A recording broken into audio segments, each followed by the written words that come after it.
I think the one actual one that she said about.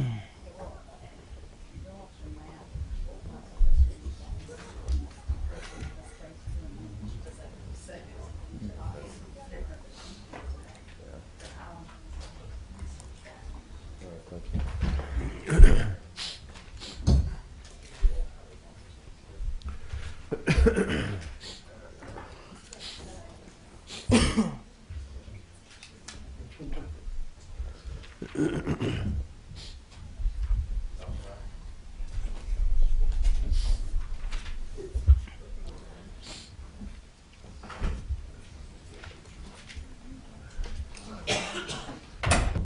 Purchases involve a lint roller, which was on July the 14th of 2011 from the Grove Barton Road Target. You remember, recall that? Yes, ma'am. And that lint roller, you described it as being a larger lint roller. Is it actually kind of has like a long expandable handle so that you can roll it over a larger area? Yes, ma'am. In terms of the apartment at Bella Park Trail, you indicated that you went on the 20th with Agent Quick and Detective Hall, and at that point this case was a missing persons investigation. After Laura's remains had been found in Texas, did you go back to that apartment? Yes, ma'am. And on what date did you go back? July 25th. And on that date, Detectives Gill and Latour were still in Texas and conducting that investigation, or that end of the investigation. Yes, ma'am. And you had already executed the search warrants with regard to the Dodge Durango, Amanda Hayes, and Grant Hayes on that Friday. Correct. So this would have been that Monday. Correct. Who went with you to the apartment on that day?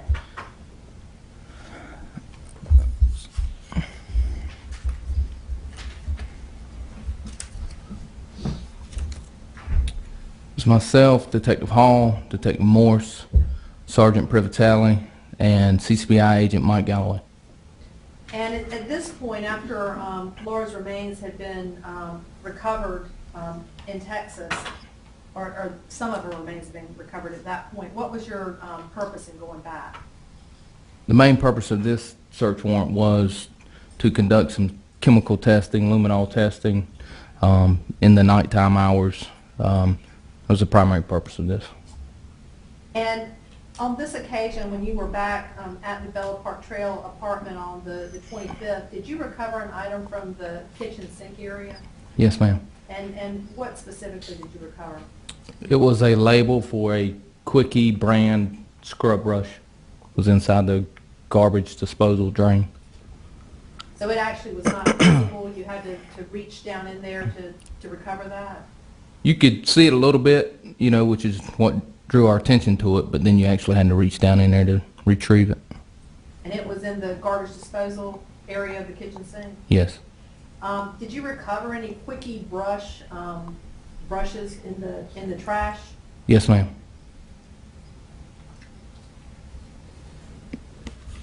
Now, you had indicated that you were present at the search of the trash, and that was on the 29th, is that right? Correct. And you and other investigators were aware that that dumpster was emptied every 2 weeks? Correct. And so that it had been emptied on the 15th, that Friday. That's right. And that dumpster that was taken from the Woodfield Glen Apartments, that was the only trash dumpster that was located as part of that apartment complex, is that right? Yes, ma'am. That's right. Can I approach the witness? You may.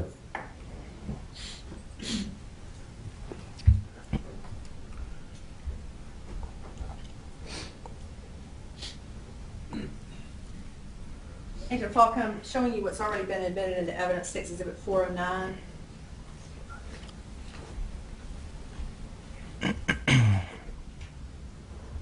And do you recognize that to be a photograph of the apartment building where 322 Bella Park Trail is located? Yes, ma'am.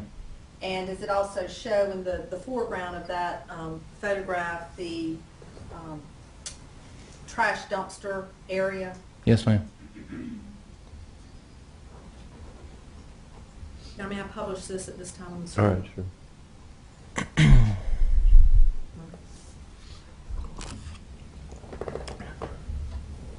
And is this the photograph, State's Exhibit 409? Yes, it is. Okay.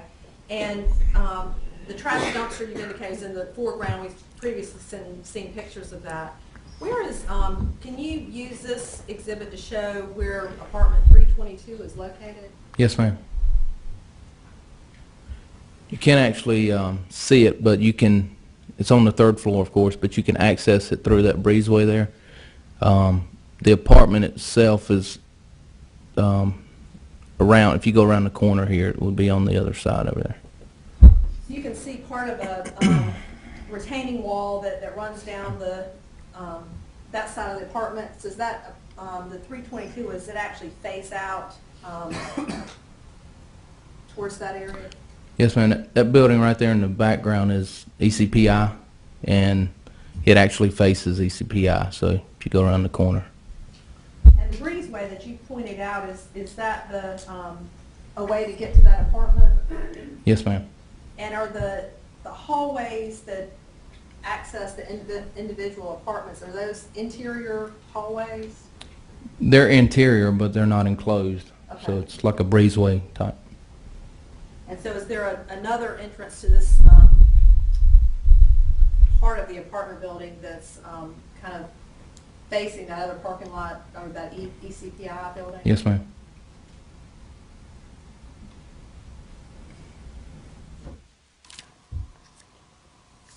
Thank you. That's all I needed.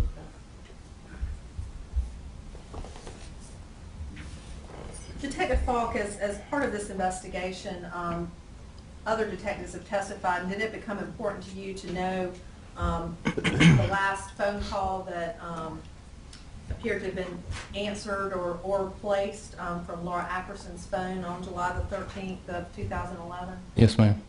And was that the phone call that was at 4:59? Yes, ma'am. And at that point, it's been testified that Laura's phone was hitting off a tower near Crabtree Valley Mall, which is there at the Beltline and Glenwood. Yes, ma'am.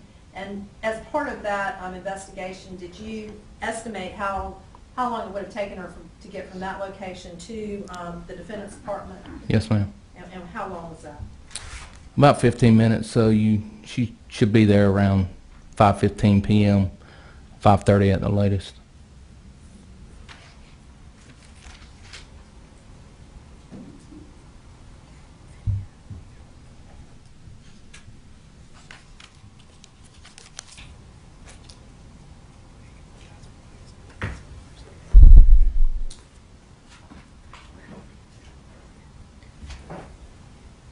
Detective Falk, as part of this investigation, you testified about recovering video from various locations. Did you recover video from the target located at 4841 J. Barton Road related to a transaction on July the 14th of 2011 at 5:31 p.m.? Yes, ma'am. And that's the transaction that you previously identified, in which bleach, Scott bath towels, gloves, electrical tape, an up clean eraser, and a lint roller were purchased. That's correct. And those were purchases made on a Visa credit card belonging to Amanda Hayes. Yes, ma'am. You indicated at that time that two packages of gloves were recovered, is that right? Yes, ma'am. I'm sorry, were purchased. That's correct. And in researching those product numbers, were you able to find out how many gloves from each package? Each package contained 2 pairs of gloves, so you're talking a total of 4 gloves. 4 pairs? 4, no, just 4 gloves. 4 pair of gloves, yeah. 8. Can I remember? You may.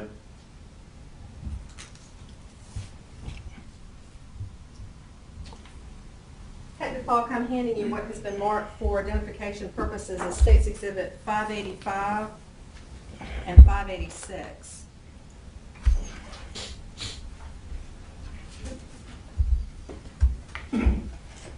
Do you recognize State's Exhibits 585 and 586 to be DVDs of the Target video from 7/14/2011? Yes, ma'am. And is that what was turned over to you by the Target loss prevention people? Yes, ma'am. And you've had a chance to view those videos, is that right? Yes, ma'am. And with regard to 585, is that actually a camera showing the entranceway into the Target there? Yes. And is 586 actually showing the exit door from the Target video? Yes. At this time, the state will move to introduce into evidence State's Exhibit 585 and 586. Let me receive. With regard to 585, the entrance video, have you observed that video and made note of the time that Amanda Hayes is seen entering Yes, the ma'am. store? And what time is that? 5:09 p.m. on July 14th. And have you had a chance to review State's Exhibit 586, or the exit door? Yes, ma'am. And at what time is Amanda Hayes seen exiting the Target? 5:32 p.m. that same day. At this time, the state will request permission to publish State's Exhibit 586. You may. And just, I'm going to cue it up to 531. Okay.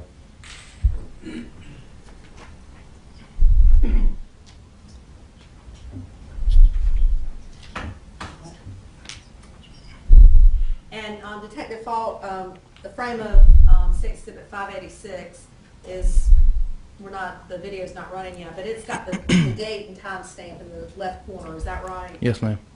And that's showing 7/14/2011, 5:31 and 49 seconds in the PM, is that right? Yes, ma'am.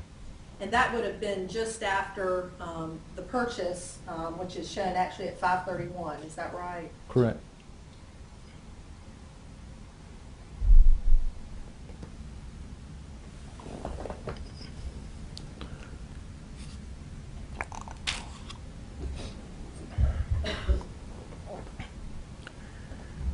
You see Amanda Hayes? Yes, ma'am. She actually leaving with a cart, pushing a cart. Yes. Does there appear to be anyone with her, any children, anyone else with her? No, ma'am. And when she went into the Target at 5:09, was she alone as well? Yes, ma'am.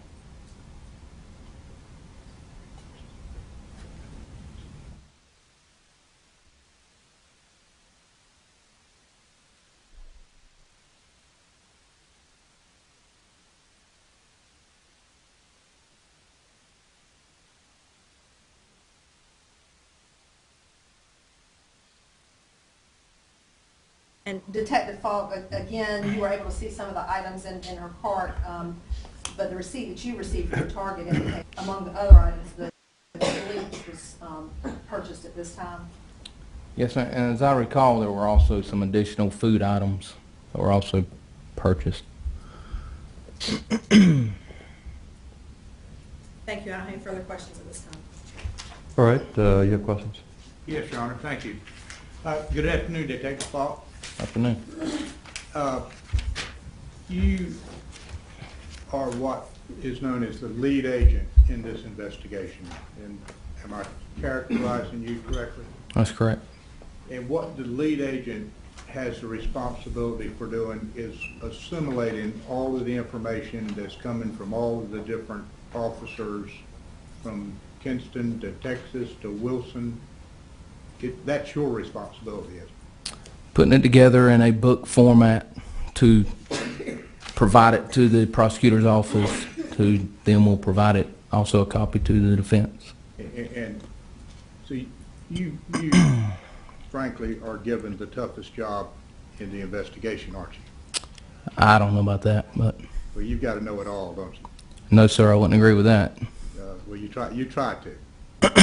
We collect all the information at some point and put it together and compile it together.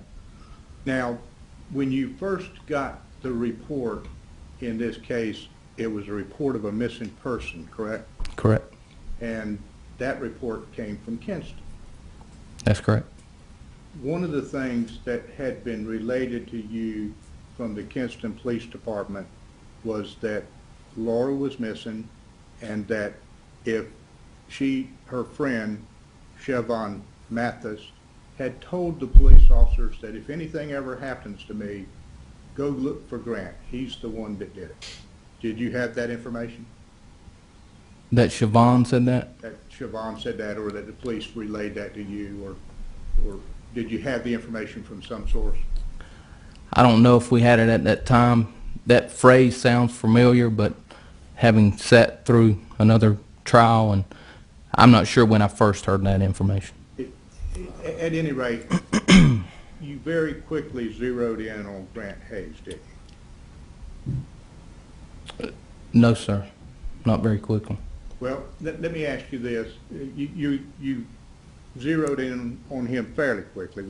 In what period of time would you say that you decided that he was someone of interest?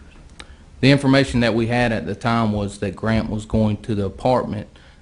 I mean, that Laura was going to the apartment that Grant and Amanda shared together where her kids were.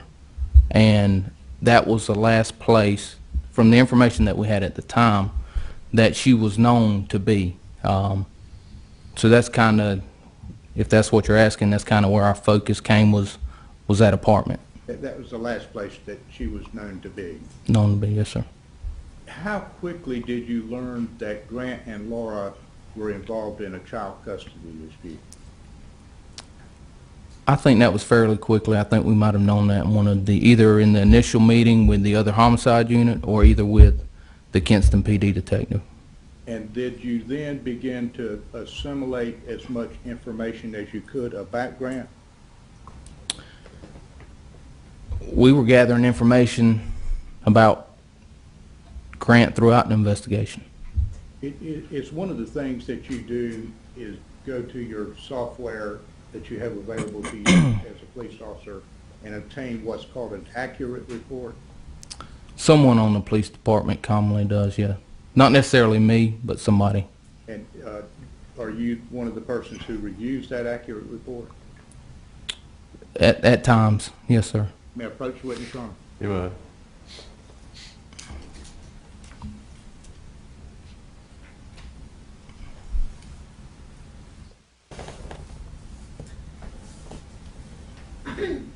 Detective Falk, let me ask you, if you will, to examine what I have marked as Defendant's Exhibit number 112 and ask you if you can review that.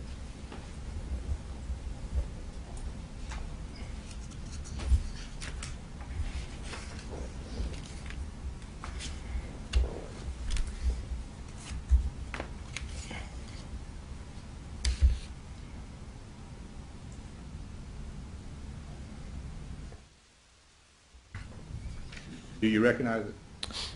It appears to be an accurate report for Grant Hayes. I don't know if this is the same copy that I have, but it appears to be an accurate report for Grant Hayes. Would you tell the jury what kind of information is provided on that accurate report? There's information, well, it gives the table of contents here, so subject information, potential subject photos, comprehensive report summary, warrant history, arrest history, other criminal history, sex offender registration, possible employers, address summary, address details. There's a whole list. You want me to continue?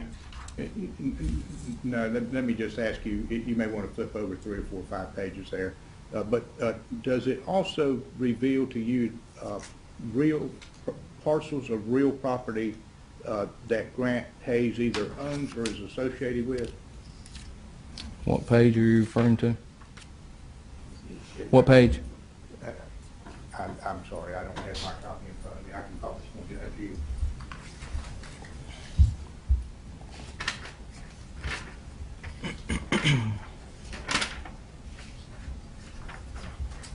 Now, I would object to the contents. That's what we're Okay, getting ready to get into. All right. I'm going to let him answer the question. Don't think the question asked about content.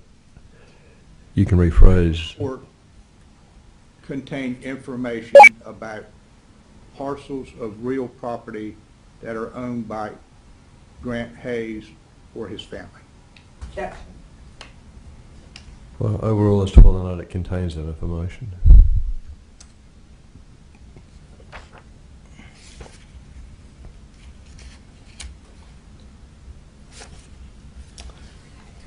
This says past property deeds, if that's what you're referring to. Yes, the property section. Does it tell you what properties are owned by either Grant or his mother or father? Objection. Overall, he can answer as to whether or not it indicates that. As I read it, it says past property, so it's properties that were previously owned. If you will flip on over, do you see current tax values for those parcels of property To the next section. through the next several pages?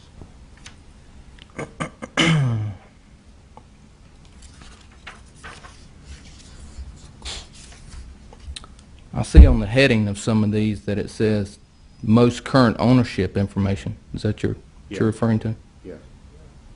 Does that indicate, who does that indicate are the most current owners of the parcels of property?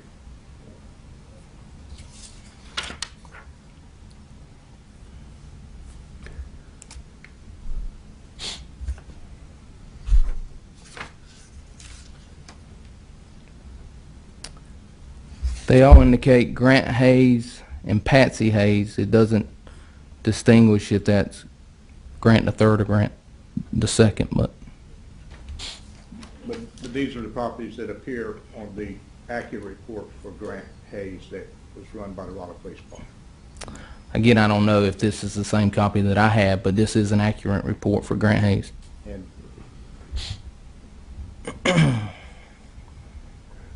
does it appear to be the same kind of information that you obtained when you do the research? It appears to be a typical accurate report. Let me ask you if it identifies 9 parcels of property in Kinston, North Carolina. 9 past property deeds. Yes, sir. At any time during this investigation, did anyone from the Raleigh Police Department to go to any one of these 9 parcels of property and search those houses? As I'm reading it, these were previously owned. So to search someone else's property, no, sir. Well, these contain current tax values by the current owners, don't they? As I'm reading it, it says year 2010, tax year 2009, assessed year 2010. This investigation happened in 2011, so Well, you are aware that his parents lived at 1505 Holman Street in Kinston, were you not? yes, sir. Were you also aware that they owned a daycare center at 217 East Washington Street? Were you aware of that? I'm aware that they own a daycare center. I never went to that, but I know a couple detectives went to the daycare center. Were you aware that Laura Ackerson had lived on the property next door to the daycare center? Yes, sir. Well, at some point I became aware that Laura Atkinson lived with Grant's parents, I believe, is the information I had. Did you also have information that after she moved out of the home with Grant's parents, that she moved into the property that they owned at 211 East Washington Street? No, sir, I did not. So no properties in Kinston have been searched, with the exception of the parents' home at 1505 Holman Street And Laura's home. and Laura's home. Okay. Let me ask you this.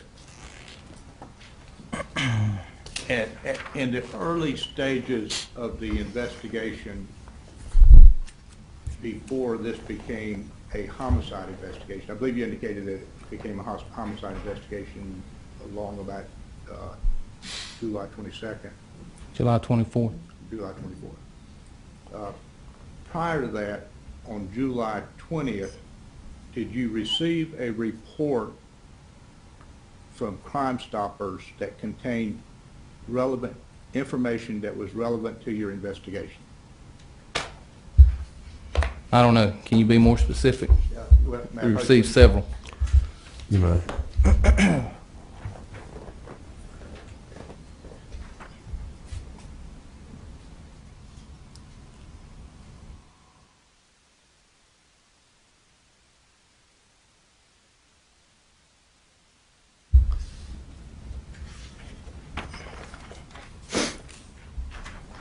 If I may hand you what's been marked as Defendant's Exhibit number 20, if you will, read it to yourself first.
Okay.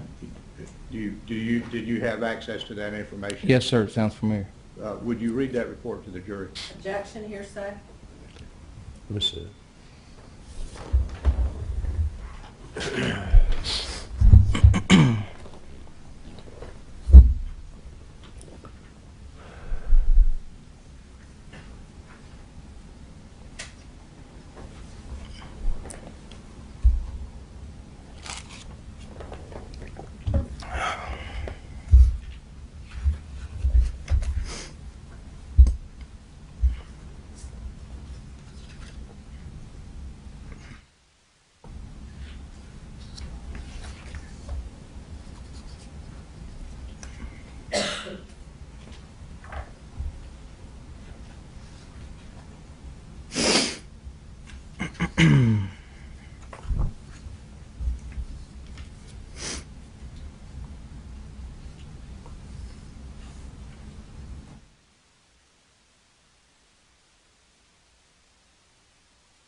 The objection is overruled. You may read it.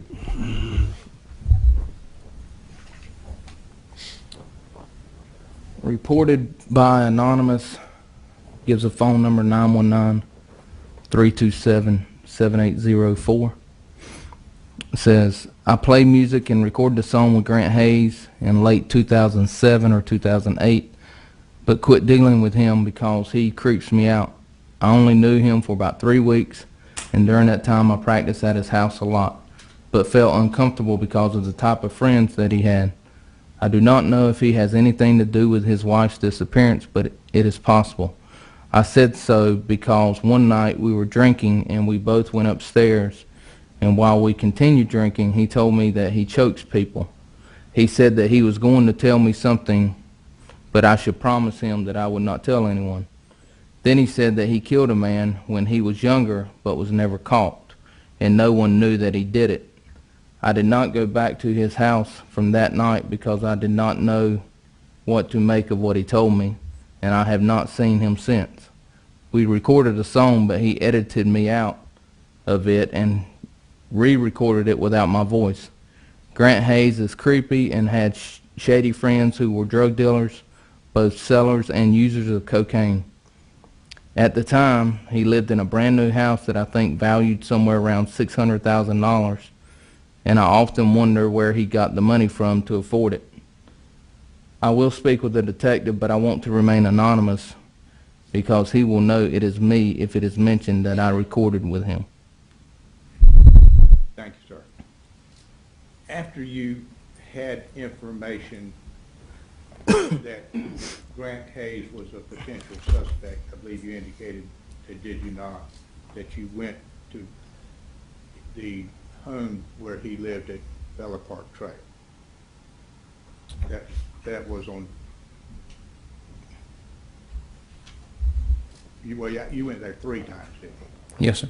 And the first time that you went there, if I recall correctly, did you indicate that you found a receipt from the Apple store? Yes, that's correct.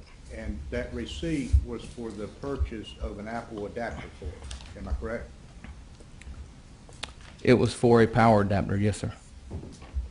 During your investigation, did you learn that Grant had been trying to sell his Mac Pro Apple on Craigslist?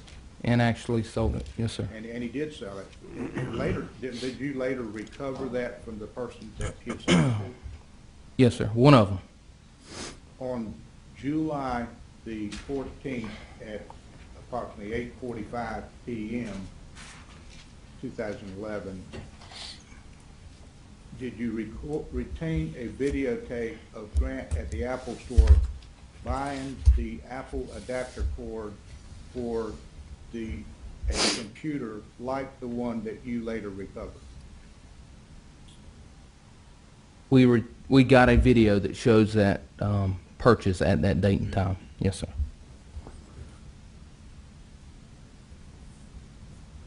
Now, let me ask you this. The apartment that Grant and Amanda lived in at Bella Park Trail was on the 2nd floor, correct?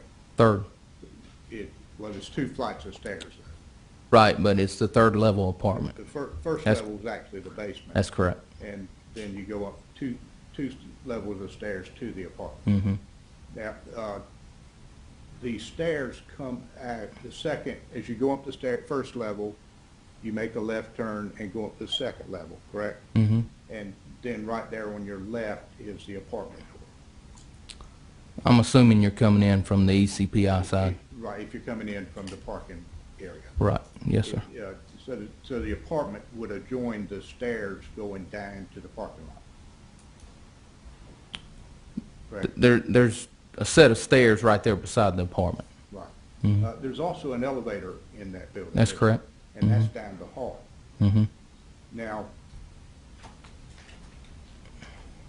do you recall how closely you can park a vehicle to the bottom of the stairs once you come down from apartment 322?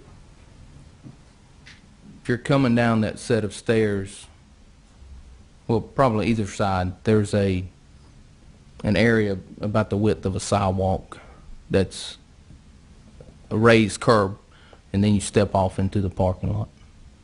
Not very far, is it? At the bottom of the steps, well, then you go down, I guess, a little walkway, and then once you come to the edge of the building, I would say there's 6 to 8 feet before you actually are at the curb line. Now, when you were looking at the camera that was recovered in this case, you were looking for photographs that had been taken prior to July 13th, weren't you? I'm assuming you're talking about the Sony digital camera recovered from Yes, sir. Amanda Hayes? The Sony digital camera. Looking at photos when? I'm sorry. After you retrieved the camera, I believe you indicated you got the camera when you searched Amanda Correct. down in Kinston. Correct. And then it was downloaded for the photographs, am I right? For all photographs. And you went back and reviewed those photographs to determine what had been in the apartment versus what was missing from the apartment when you searched it. Is that right? That wasn't the initial reasoning for doing that, but while examining the photos, there were several pictures that showed the inside of the apartment, and it was obvious at that time that, hey, these items were not in the bathroom at that time, these rugs were not in the kitchen at that time, this rug was not by the front door at that time, this bleach stain was not at the front door by that time. So that was not the reasoning for going to look at the pictures, but it was obvious when we were looking at them. And some of those items you later found in the trash container, correct? Say that again, sorry. You later, when you searched the trash container, you found some of those small rugs that you pointed out in the trash container. Yes, sir. Let me ask you this. When you reviewed the photographs taken from the camera that were taken prior to July 13th, 2011, do you recall seeing a large rug beneath the kitchen table? Yes, sir. That rug wasn't there when you went back on your first search, was it? That's correct, it wasn't. But the print of the rug was on the floor beneath the table, wasn't it? That I don't recall, but I know the rug wasn't there. The rug was missing. The rug was gone, yes, sir. Did you ever find that rug? No, sir.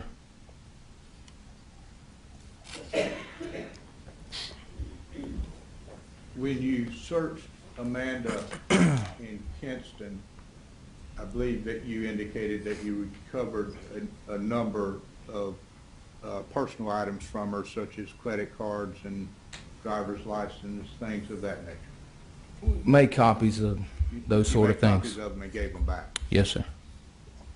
All of her identification was in the name of Amanda Smith, wasn't it? That's not correct. Well, actually, there was a RBC card that was in her name. Amanda Hayes, wasn't it? Was that That- the only thing? From my recollection, that's correct. And then the copies that I just looked at, I can't make them out, so I can't say that that was the only thing. But from what I know, that was the only card that said Amanda Hayes. And their driver's license was a New York driver's license in the name of Amanda Smith. There were two, and they both said Amanda Smith. And did you ever find anywhere that Amanda Smith had obtained a new North Carolina driver's license in the name of Amanda Hayes? I don't think so. I think she had some vehicles registered under the name Amanda Smith. Amanda Hayes. I believe it actually said Amanda Smith Hayes, if I remember correctly, but not a driver's license. And you also checked the apartment lease at Bella Park Trail, didn't you? Yes, sir. Someone did. That was in the name of Amanda Smith, wasn't it? I don't recall. You remember? I do not. I didn't actually do that, but I know it was done, but I don't recall what that name was. During your investigation, did you learn that Grant associated with some shady characters? Objection.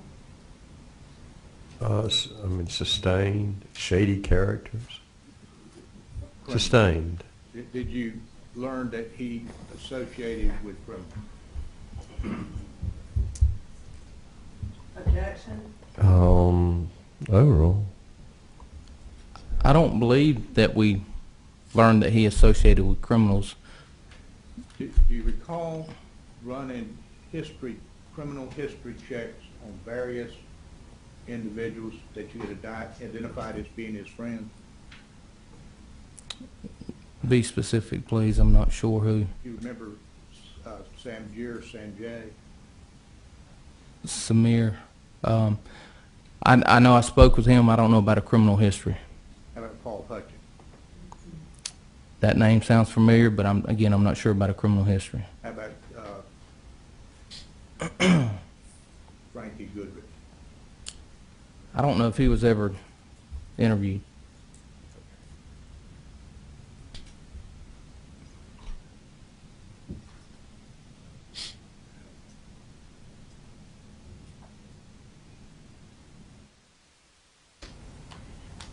I believe you indicated that when you searched the trash container that had been removed from the Bella Park Trail, that you had already determined that the trash had been dumped on the morning of July 15th, 2011 at about 9:30.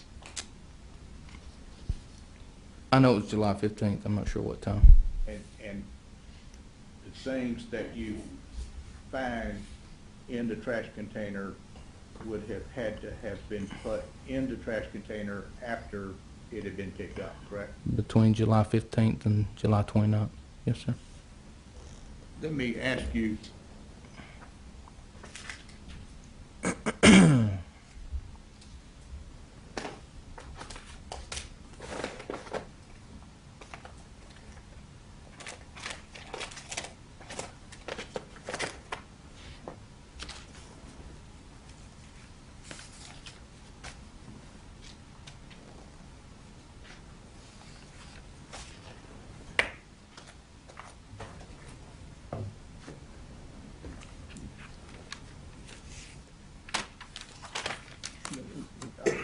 I'll come back to that.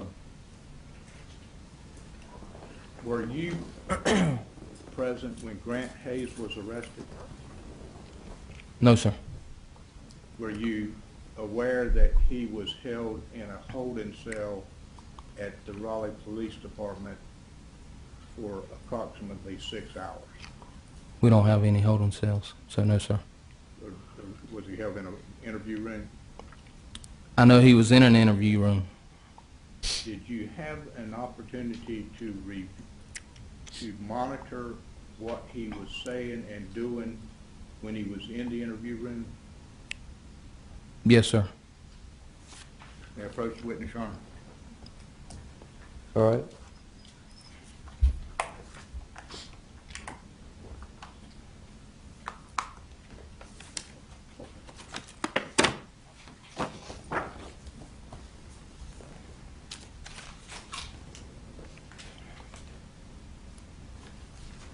Approach.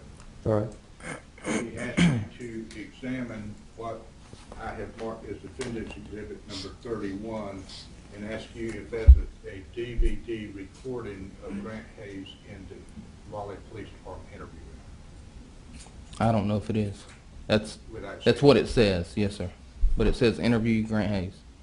Let me ask you to examine what I've marked as Defendant's Exhibit number 30 and ask you if you can identify that exhibit.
This appears to be a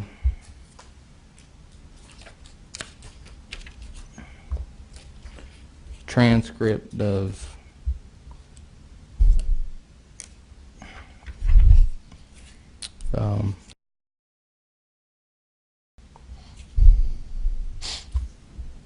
I guess what was going on inside the interview room at the time Grant Hayes was in there. And he's actually in there for, what, about 6 hours? I don't know because at one point I left and went home, and so I don't know the total time that he was in there. Are you aware that there were long periods of silence while he was in there? I have reviewed his interview, and that sounds accurate.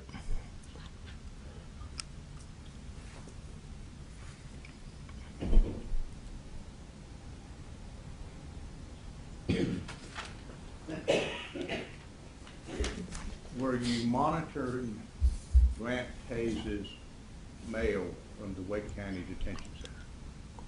I had requested his mail, and at times would receive some. And may I approach witness, Your Honor? All right.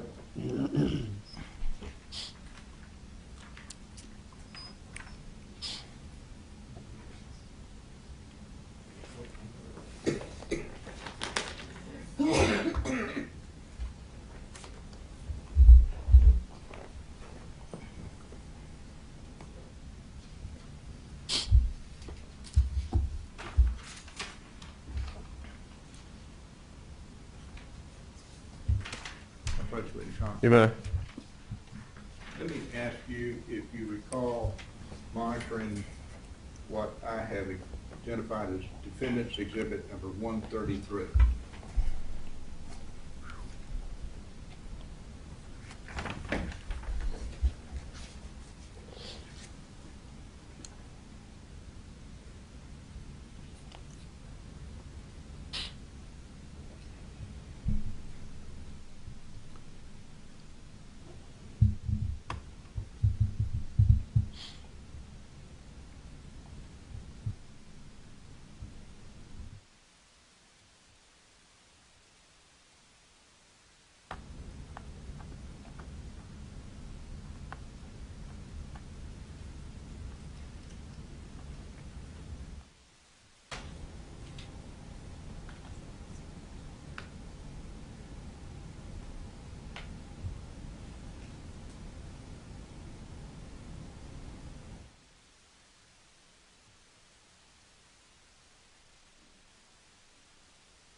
The content of it, I don't recall, but I recall the name and address on the front of it. You recall the letter that it was mailed in, but not the... The name and address on the front seems familiar, but we got a lot of jail mail for both Grant Hayes and Amanda Hayes, and I seemingly did review all of it at some point, but didn't memorize it. So the name I recall, but the content I don't. You just don't remember the contents of the letter? Not specifically, no, sir. Okay.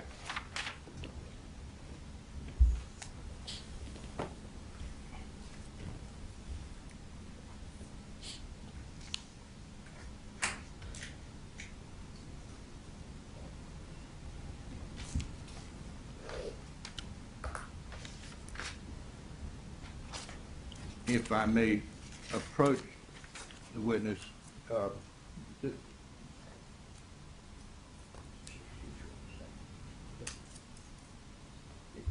I may approach you. Sure.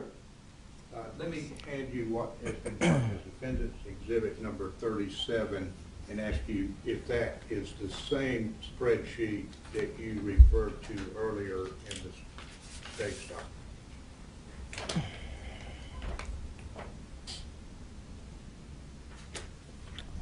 They appear to be the same. Yes, And sir. if you will, flip on through there and tell me if the attachments to this exhibit are the receipts that correspond to these various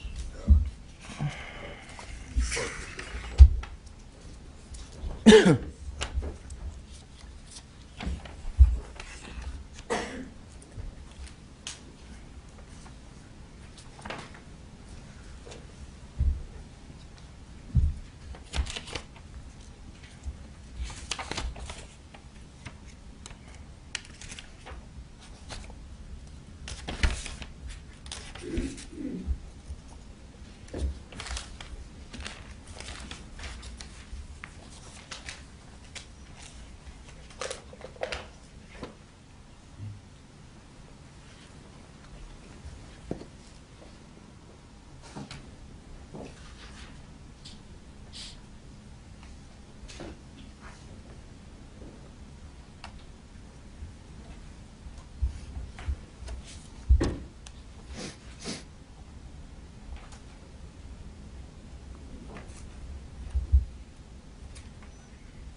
I don't know if they're all inclusive, but the ones that are in there look familiar to me. Yes, sir. Let me direct your attention to the second item on the list, 1:12 a.m. on July 14th, 2011. That is a purchase at the BP station, yes, That's correct. at the gas station, correct? Correct. Steve Barton spent $29 grant, spent $29.18 at that gas station, didn't he? Well, again, I can tell you that the card that's issued to him was used for that particular transaction. There's no video, so I can't say who was using the card, but I know it's the card that's issued to him. The card with the digits 465, ending with the digits 4655. That's correct. And that's the one that Grant had in his possession. That's correct. On July 22nd. When Yes, you sir. searched it. Yes, sir. Go down to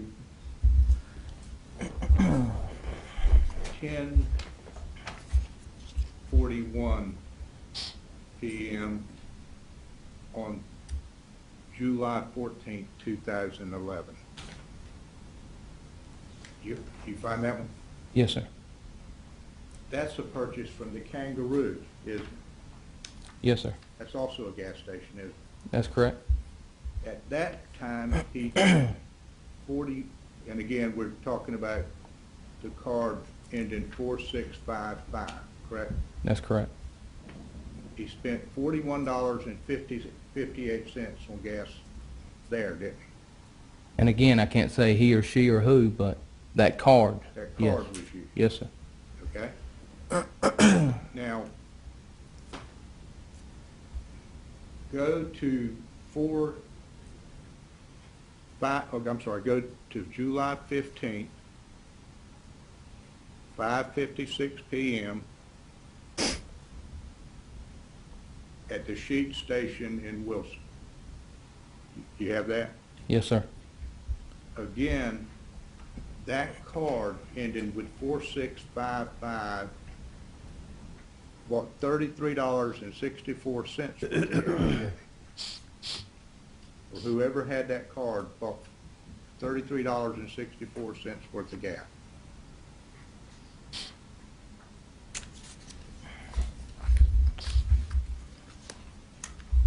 I'm going to take this apart and look at your sheet's receipt because one of them was gas and one of them was not gas, and I can't recall which was which. If you will, if you'll flip over to the Sheets receipt, That's right. That's $33.64 at the gas pump. at the gas pump. Yes, sir.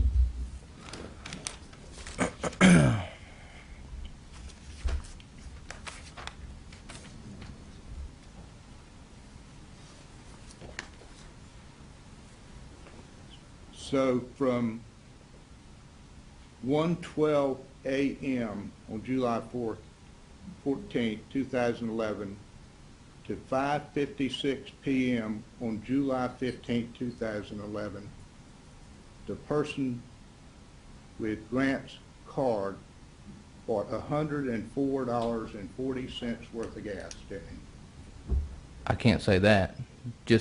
I mean, Can you add them up? one purchase is at a BP, but it doesn't say whether it's gas or not. One purchase is at a Kangaroo. Again, it doesn't say whether it's gas or not. The third purchase is at Sheetz at the gas pump, but if you're familiar with Sheetz, you know you can place a food order at the gas pump. So the total amount of gas that was purchased, if I know at least some gas was purchased, you would think because of the transaction at the gas pump at Sheetz, but I can't say all of that is gas. Well, the BP's a gas station, isn't it? But they also have a store, And the Kangaroo is a gas station. and they also have a store. So on those three purchases, we have $104.40. You want me to add them up? Nah, take my I'll word. take your word for it. Okay. Let's back up now, if we can, to the first purchase on your spreadsheet, July 13th, 2011 at 9:42 p.m. If you will go to the receipt, which I believe is marked 37A.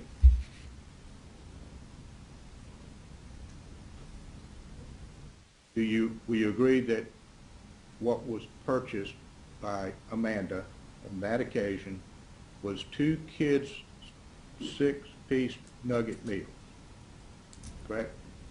2 kids, 6 nugget meals, 2 regular sandwich meals, and 4 drinks. Yes, sir.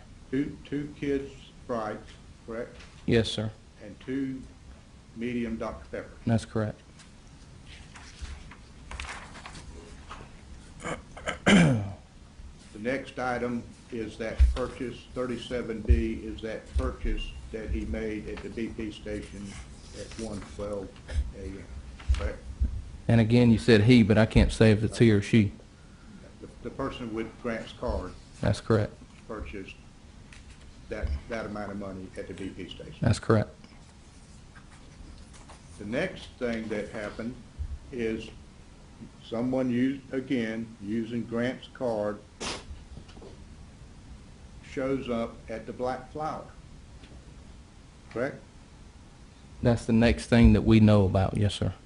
Now, when you leave Bella Park Trail, the address at Bella Park Trail, and go to Glenwood Avenue, the Walmart at Briar Creek is to the right, approximately 5 miles to the right, isn't it? That'd be accurate. But he didn't go right, did he? I don't know. Well, the first place that he shows up using his card is at the BP station, and that's 2 miles to the left, isn't it? And again, you said he, but I don't know who. But I know that the first purchase after the Chick-fil-A purchase that we know about is at the BP using that particular card. The next purchase is at the Black Flower using that particular card, but where he went in between those 2 times, I have no idea. He or she or whoever, I don't know. Whoever's using Grant's card shows up at the Black Flower. A purchase is made using Grant's card at the Black Flower, yes, sir. Actually, 2 withdrawals, ATM withdrawals. And 2 withdrawals from the ATM machine. That's correct. Now, you've been to the BP station where you bought, where, I'll use he That's, okay, just for convenience sake. okay. I'm talking about the person with the card 4655, I'll just call him he, Okay. if that's okay with you. The next thing he does is, well, you know, you've been to the BP station, haven't you? Yes, sir. They have an ATM machine there, don't they? I don't recall. Well, right across the street is the RBC Bank, is, Basically, right across the street. they have an ATM machine, don't they? Yes, sir. But he didn't go there either, did he? There's no record that we have of a withdrawal or anything being made at that time from there. Record that you have is that he drove into town 8 mile, or approximately 8 miles away, and drew some money from an ATM machine. That's the next transaction we know about. Be able to determine whether or not he met someone there? No, sir.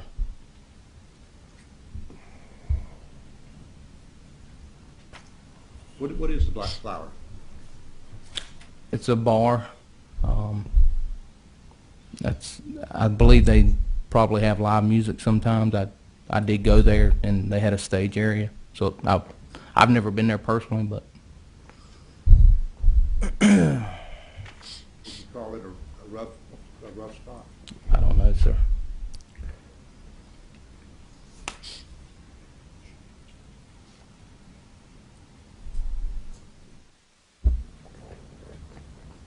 The next stop that we have with this card that Grant had being used is at the Walmart at Briar Creek, correct? That's correct. So based on the purchases, he's left his apartment at Bella Park Trail, turned left, and driven all the way into town, correct?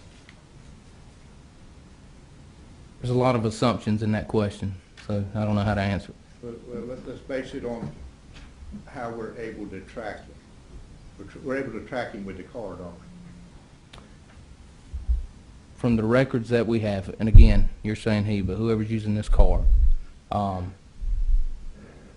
to the transaction at BP on Glenwood, I don't know where that person was. And in between those transactions, I don't know where that person was. All I can tell you is that those transactions were made at those particular times. That's all I can tell you. And the last transaction, the last withdrawal from the ATM machine was at the Black Flower was at 1:29 a.m., correct? That's correct. Now, do you know how far it is from the Black Flower back to the Walmart at Briar Creek? I would say probably at least 10 miles or about 10 miles. And in order to get there, at least the shortest right there is to go right back down Glenwood Avenue, right past the BP station where he's just bought gas, and then on out to the Briar Creek Walmart, correct? That would Sustain the form.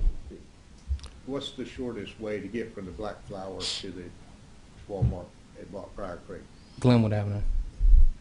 And the BP station, in order to get there, you have to pass the BP station where the purchase was made at 1:12 a.m., correct? If you take that route, yes, sir. He didn't show up at the Walmart until 2:32 a.m., That's correct. more than an hour later, correct? After the last ATM withdrawal. After his last ATM purchase, he shows up at the Walmart using or buying things, this time with cash, correct? That's a cash purchase, yes, sir. But in order to travel that 10 miles, he's taken an hour and 3 minutes, hasn't he? Objection? Sustain. What is the period of time between the last transaction at the Black Flower and the next transaction at the Walmart? 1 hour and 3 minutes. Next transaction, and that's the transaction, if you'll flip over to the exhibit number.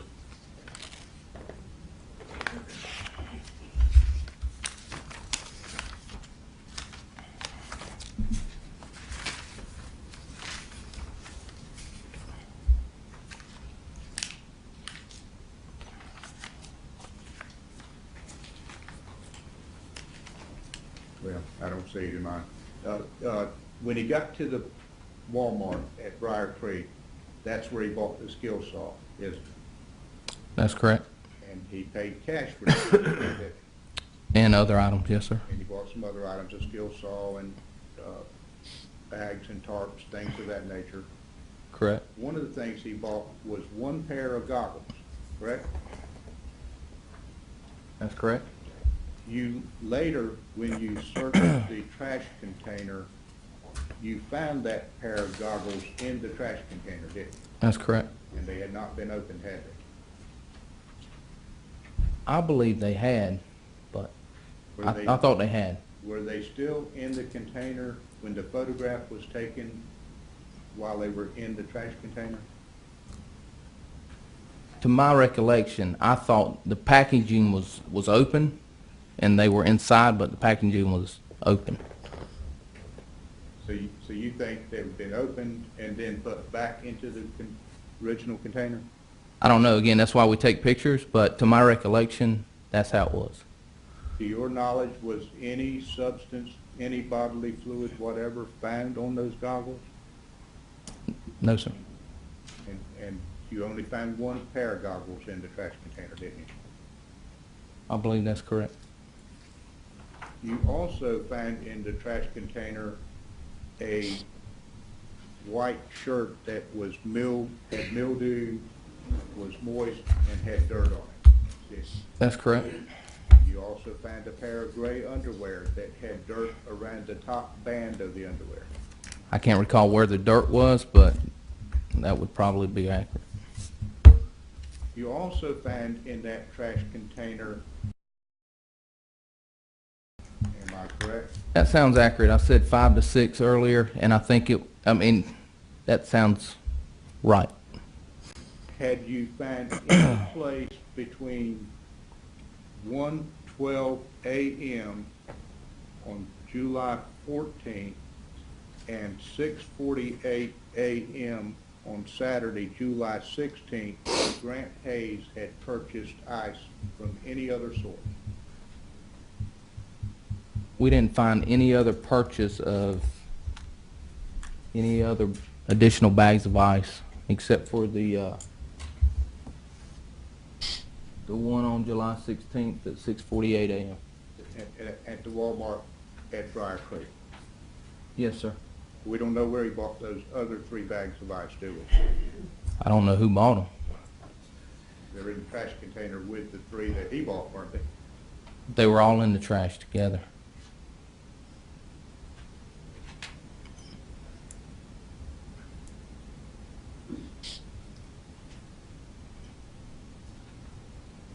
You talked about that purchase from the Walmart. I'm sorry, let me back up. The next purchase, or the next document, if you would refer to 37C.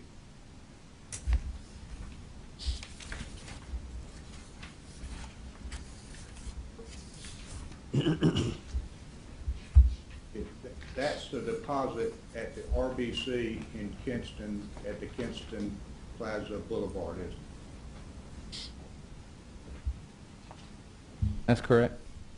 And that was a deposit, $350 cash, wasn't it? Yes, sir. And that deposit was made on the inside of the bank, wasn't it? If you'll go to the second page of the document.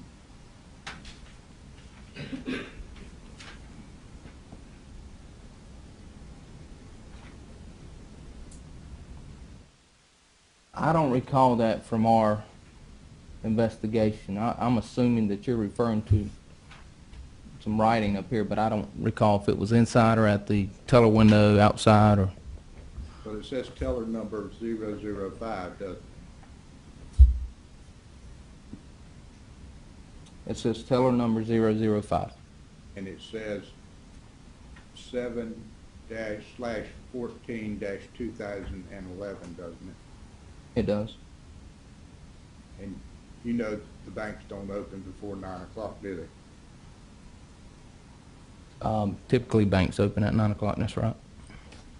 If you will, go over to the next exhibit, 37D, and that corresponds with the purchase from the Target on July the 15th,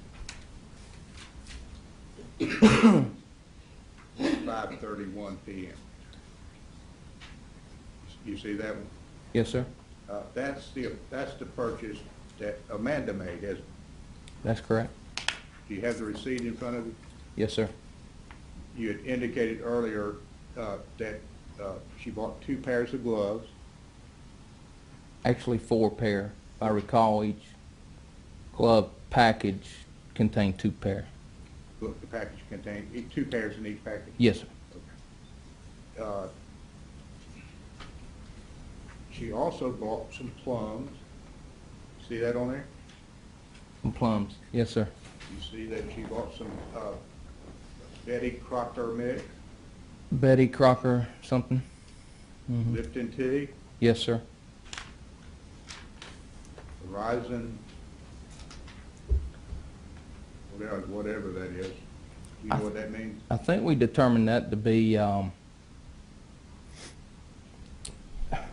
some sort of health drink or something, and may have even found that in the trash, as I recall, but I can't be 100% sure on that. But I believe that's some sort of healthy drink, something.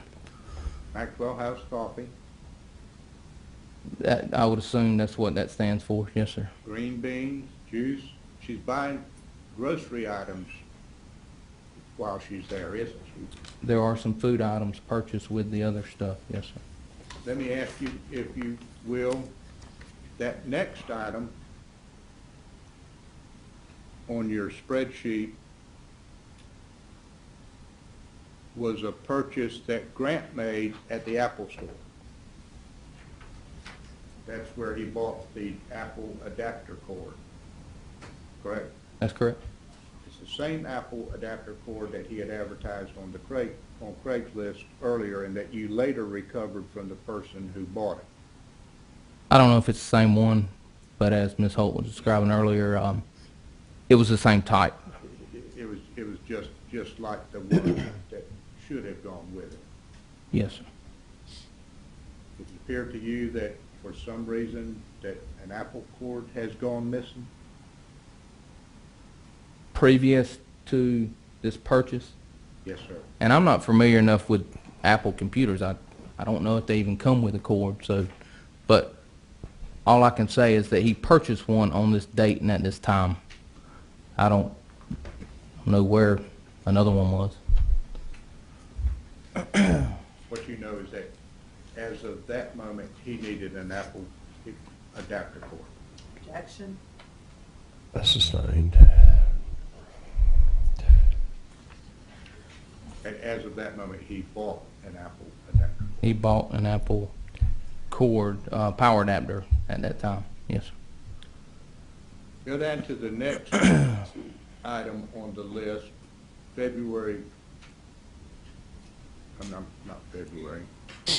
July 15th, 2011 at 12:25 p.m. That is from the Walmart across from the BP station, isn't it? That's correct. And that's where he buys those 6 duffel bags, isn't it?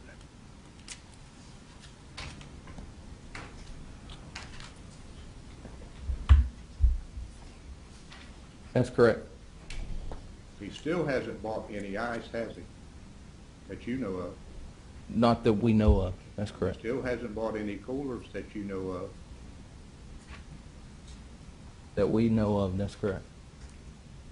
And of those 6 duffel bags that he bought, he later returned 3 of them. When was that, the next day? That was the next day. Yes, sir.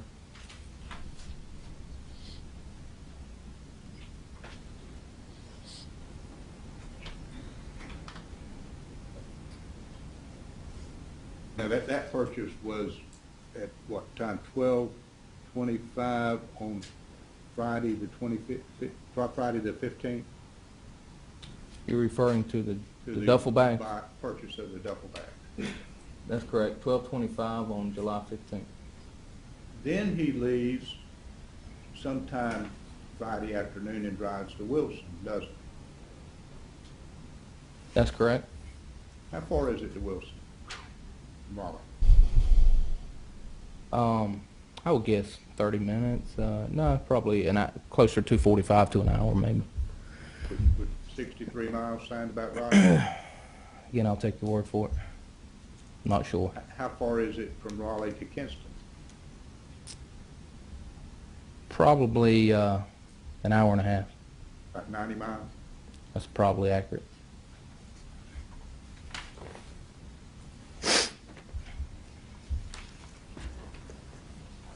Now, one of the receipts that you find doesn't appear on your spreadsheet, does it? Do you recall a receipt from the BP station using that same credit card?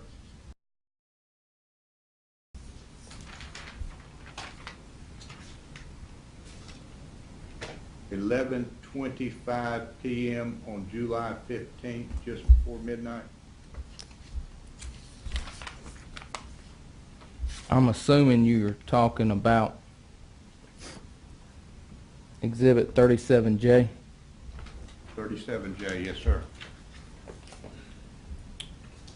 That's right, because it didn't appear in the bank records, and the way that I came to have this receipt was I contacted this store, gave them the information, the last four of the credit card, and learned that another purchase had been made with a card with the same last four digits on this date and time, but because it did not show up in the bank records, it didn't look like it was associated with that account, so maybe it was a different card altogether associated with something else. Different card with the same number at the same BP station where he had bought gas the night before. The same last four numbers. Last four The numbers. first 12 numbers, we don't know.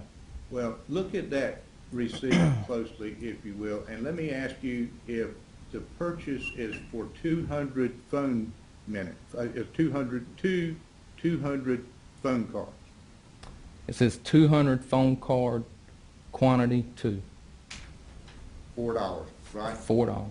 And you know you can't buy 200-minute phone cards for $4, can you? I don't know that. You know how much a 100-minute phone card costs? I've never had a prepaid phone. Do you see that on that receipt that the merchant credited the card for the purchase? Say that again. The merchant who handled the transaction gave whoever used that card a credit. I don't see where you're referring to. Look right below the word total. Okay. You see that if the card was credited with $4? Well, I'm taking that as a credit sale versus a cash sale. So where it says credit, it's because I'll read it as it's because a credit card was used. If cash had been used to make that purchase, I would assume that it would say cash. That's the way I'm reading it. Well, is the other way that you can read that, is it not, that it got rang up wrong? I can't speak to that. You don't know, because you don't know how much a phone card costs. You're asking me if it's a possibility that someone else may interpret something differently. I can't speak to that. But the chart, nevertheless, the last four digits on that credit was 4655, the same number that was on Grant's card. The same last four. But again, this doesn't show up on the bank records. So you would assume that it's not the card issued to Grant Hayes.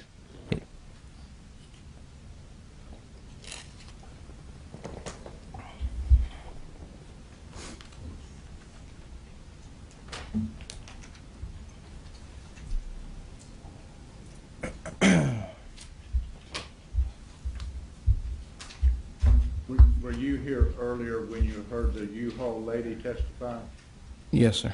that Grant had told her he had been up all night? That sounds accurate. The next time the card gets used with those, I'm sorry, the next time the card gets used is Grant uses cash, doesn't it? What date and time are you talking about, sir? Look at 6:48 a.m. on July the 16th at the Walmart at Briar Creek. That is a cash purchase. That's a cash Yes, sir. purchase. That's the first time that you have any record of him purchasing ice, correct? That's the first time that we have any record of that, yep. It's also the first time you have any record of him purchasing a cooler, isn't it? That's correct.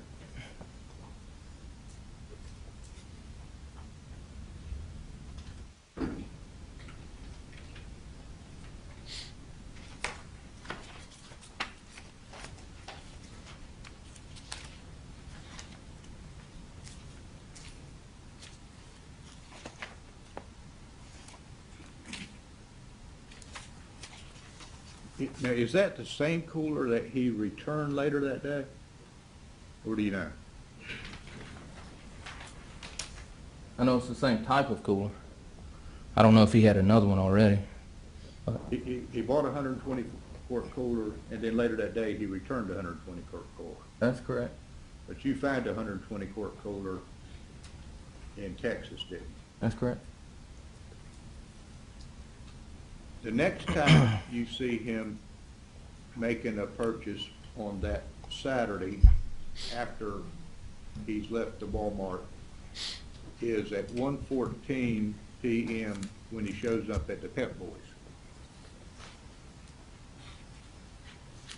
There's the Netflix purchase, but aside from that, that's the next purchase.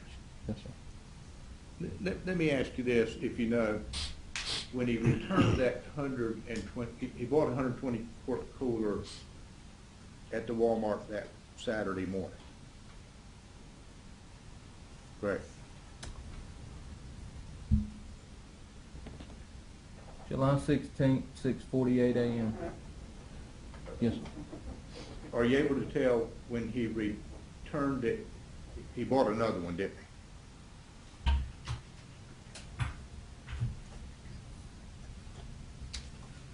He returned it, I'm sorry, he bought it at 6:48. He returned some duffel bags at 7:10. Then at 7:12, he purchased a 75 quart cooler.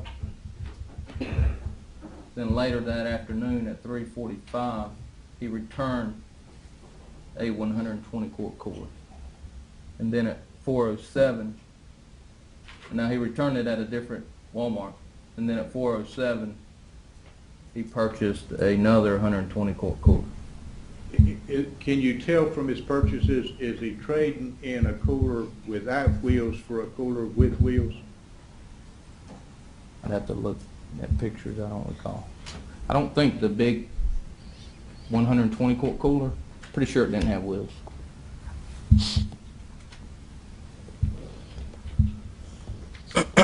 Then going down July 16th at 8:10 p.m.,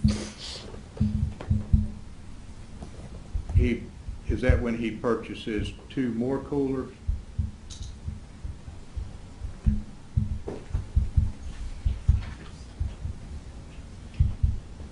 At the Target? That's correct. And he paid cash there too, didn't he? Yes, sir.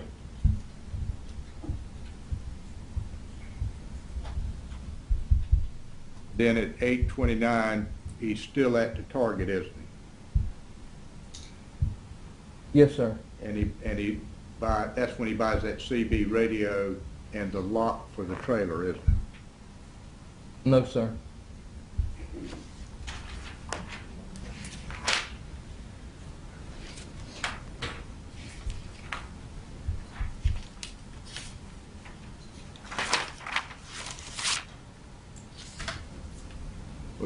What did he buy then? He bought some Glad trash bags, toilet brush, and a towel. When did he buy that CB radio? That was at 4:07 p.m. from Walmart at Town Ridge that same day.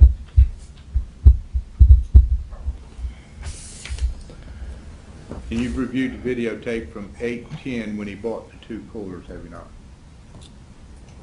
Yes, sir. And that was Grant making that purchase, wasn't it? Yes, sir. At 11:12 p.m., he's at the Walmart across from the BP station, right? At what time? Sorry. 11:12 p.m., that's Saturday night?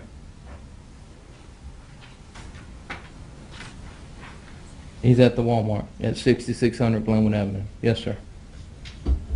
And what he's buying there is fishing equipment, isn't it? That's correct, and I believe he also bought a drink of some sort.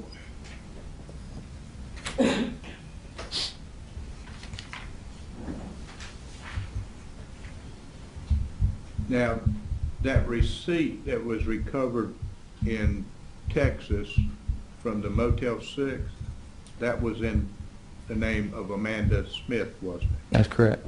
The very same driver's license that Amanda had in her possession in Kinston. I don't recall if a driver's license number was documented on the receipt, but I know it said Amanda Smith, and I know it said New York, New York.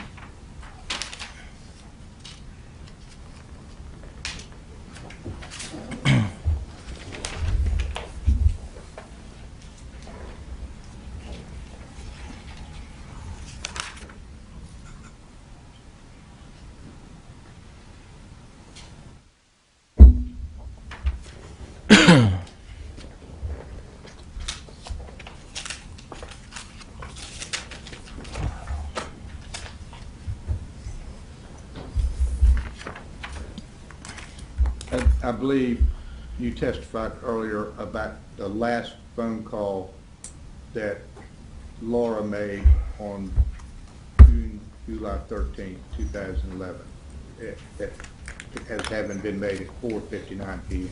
That's correct.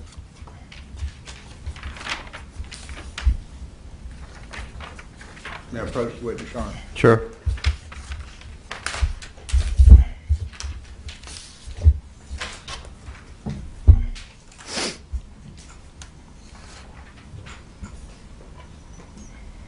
Let me ask you to examine defendant's exhibit number 35. And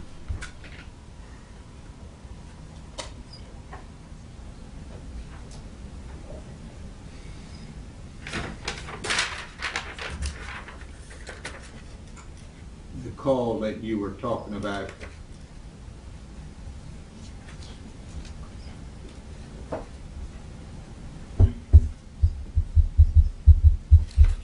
is number 58 right here, am I correct? I don't know. Where Laura's cell phone number calls Grant's cell phone number. Can I see it for a second? Yes, sorry.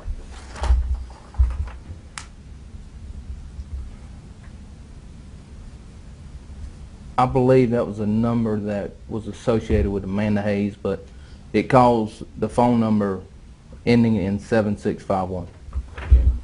To your knowledge, that's the phone that Grant was using that night. I don't have knowledge of that. My understanding was the number ending in 8581 was Grant's number, and the number ending in 7651 was Amanda's number.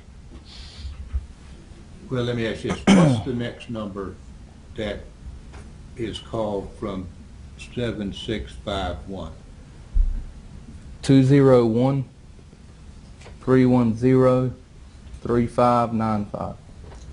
Did you make any effort to determine who that number belonged to, I believe I did, yes, sir. and who was that? I think it's the voicemail. So he's contacting his voicemail immediately after talking to Laura. Jackson, to the form of the question. Okay, sustain the form. The next call is to his voicemail. The next call, which is almost an hour later, is to a voicemail. I don't know it's the a voicemail, and it's from that phone number ending in 7651.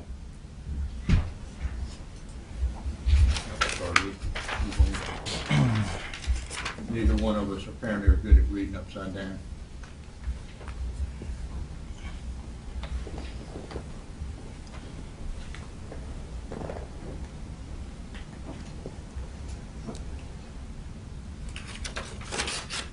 Do you see here at call 62, number 62, that 7651 number calls Laura's number? Say again, I'm sorry. That's what it come up with. On July 13th, 2011, at 6:37 p.m., there is a call from the 7651 number to Laura's phone number. And it happens again at 6:49 p.m. that day, doesn't it? Is that correct?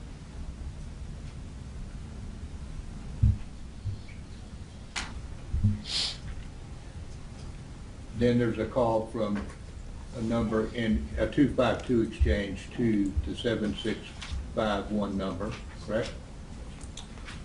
At 6:59 p.m. And then you've got a gap of 142 minutes before there's another phone call on that phone, isn't there? Not adding it up, but from 6:59 p.m. to 8:42 p.m. There are no calls, are There's there? no calls.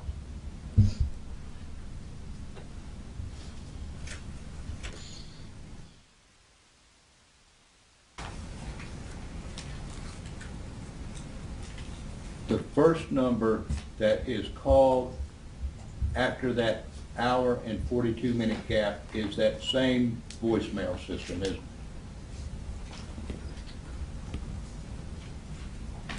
The call at 8:42 p.m. is to the same 201 number, which I believe I determined was a voicemail. Thanks, sir.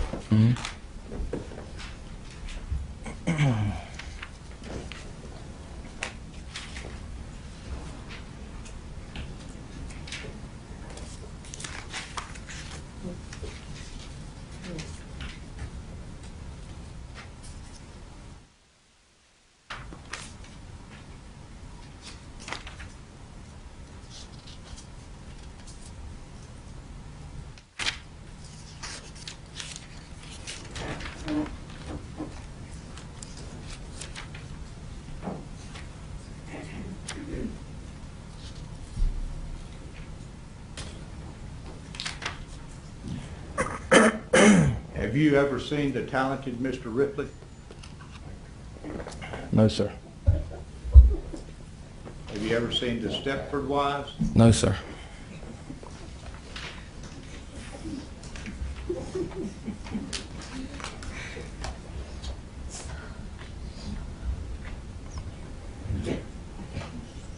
Yeah, approach witness, Your Honor. All right.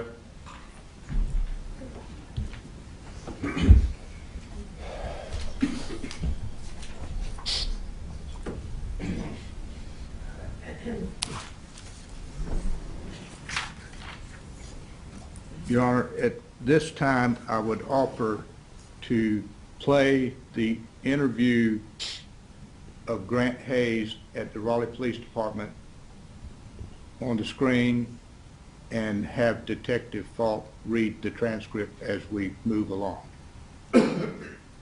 State would object. Sustain.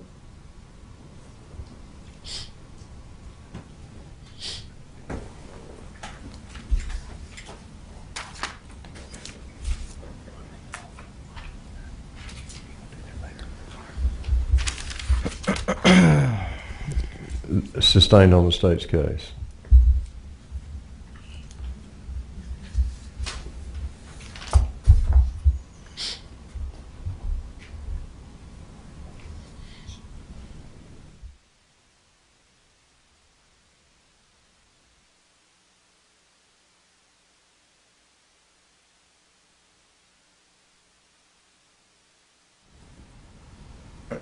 Are you familiar with the way a prepaid cell phone works?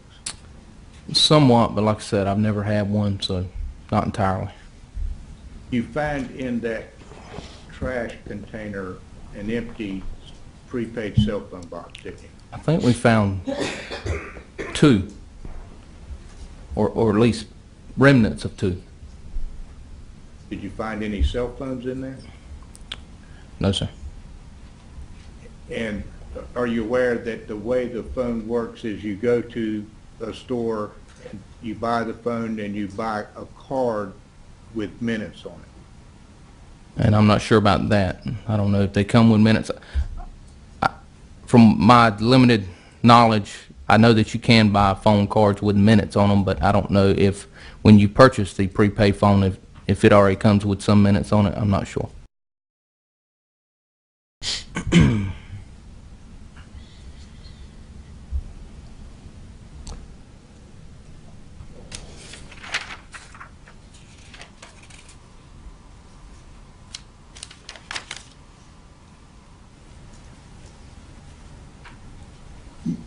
Did you review Laura's diary? At some point, yes, sir. Do you recall from the diary that she stopped taking notes about mid-March 2011 and didn't begin taking notes again until June 1st of 2011? I recall there were some breaks, and I believe you asked someone else earlier about those dates, and that person was able to look in there and say that, but I recall there were some breaks where nothing was written in there.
You know how much gas is selling for today?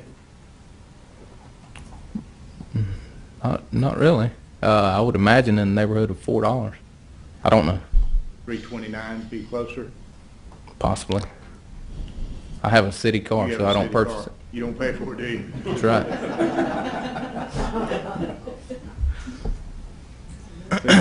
You don't know, I take it, what it was selling for in July 2011 either. No, sir.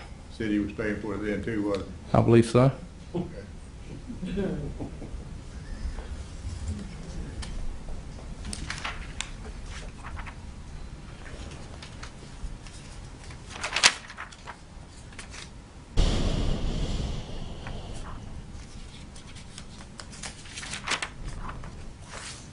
May I have a moment, Your Honor? Sure.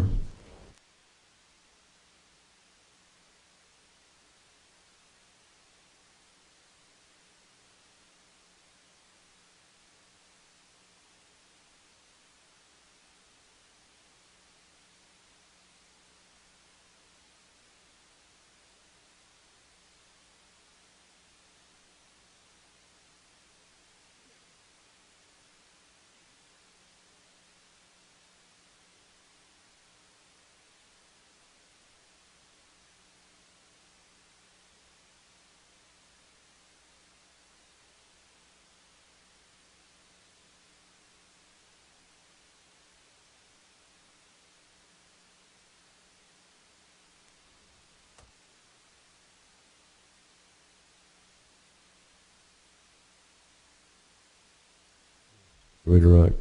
I do. All right, let's take a break then. All right, folks. Yeah, I've heard it all. Keep an open mind. Don't form express any opinion about any matter in controversy. Come on back in about 10 minutes and we'll proceed on. The jury can take a 10-minute break. Thank you.